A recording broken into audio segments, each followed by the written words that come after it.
पहले हम लोग नीचे बैठकर खाना खाते थे, पंगतें लगती थी।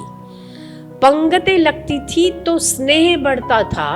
अब डाइनिंग टेबल पर 4 कुर्सियां जब से लगने लगी है ना, तब से हमारे घरों में भी डिवाइड एंड रूल आ गया है। जीवन की कई छोटी छोटी बातों पर अगर हम गौर करेंगे तो हमें पता चलेगा कि हम लोग इतने नकारात्मक क्यों हो रहे हैं, क्योंकि हम अकेले होते जा रहे हैं। पहले तो बीमार होने के लिए इंसान बाहर जाके बीमार होता था, घर आके अच्छा हो जाता था।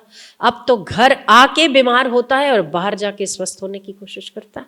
पहले हम टूर पर होते थे या बाहर होते थे तो खान पान में कुछ फूड पॉइजन हो गया या कुछ ऊपर नीचे हो गया, आदमी सोचता था बीमार हूं, घर जाऊं, आराम करूं, ठीक हो जाएगा। अब घर बैठे बीमार हूं और हॉस्पिटल जाऊं, ठीक हो जाऊं। उल्टा हो गया ना। आज मुझे किसी से मेरी बात हुई, उसने मुझे एक बहुत अच्छी बात बोली। कभी कभी कोई छोटा व्यक्ति भी बहुत अच्छी चीज़ बोल देता है। पहले हम लोग नीचे बैठकर खाना खाते थे, पंगतें लगती थी। पंगतें लगती थी तो स्नेह बढ़ता था।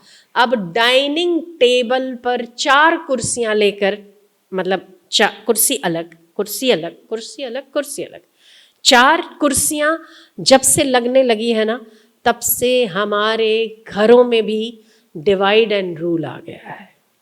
2 आदमी एक तरफा होंगे, दूसरा आदमी 2 तरफा होंगे। एक दूसरे को डिवाइड कर लो और एक गुट बना लो, मैं ये तुम्हारा है, ये हमारा है। जब से डाइनिंग टेबलों पर खाना खाया, हकीकत है। जब घरों में बड़ा परिवार था, 20-25 लोग, इतना बड़ा डाइनिंग टेबल नहीं था, लोग हॉल में चटाइयाँ बिछाकर भोजन करते थे, तब का स्नेह अलग था।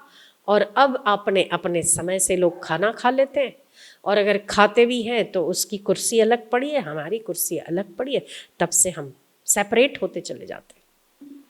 तो हमारी छोटी छोटी जीवन की कई छोटी छोटी बातों पर अगर हम गौर करेंगे तो हमें पता चलेगा कि हम लोग इतने नकारात्मक क्यों हो रहे हैं, क्योंकि हम अकेले होते जा रहे हैं। अकेले क्यों हो रहे हैं? क्योंकि हमारी आशाएं, हमारी अपेक्षाएं दूसरे किसी की अपेक्षाओं से मेल नहीं खाती है। मेरी इच्छा तो पूरी होनी चाहिए, पर सामने वाले की इच्छा पूरी हो रही है कि नहीं, उस पर हम विचार नहीं करते।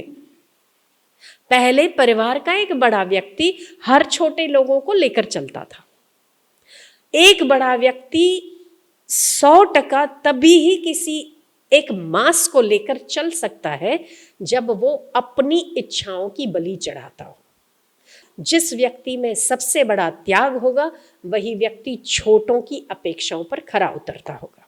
अगर बड़ा कह दे मेरी इच्छा पूरी हो जाए, तो छोटा भी कहेगा मेरी भी इच्छा पूरी हो जाए।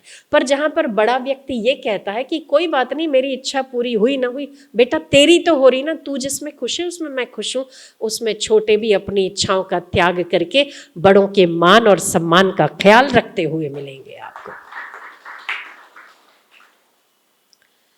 तो हम लोग एक परिवार लेकर चले। पहले तो 25-25, 35-35 का परिवार साथ रहता था।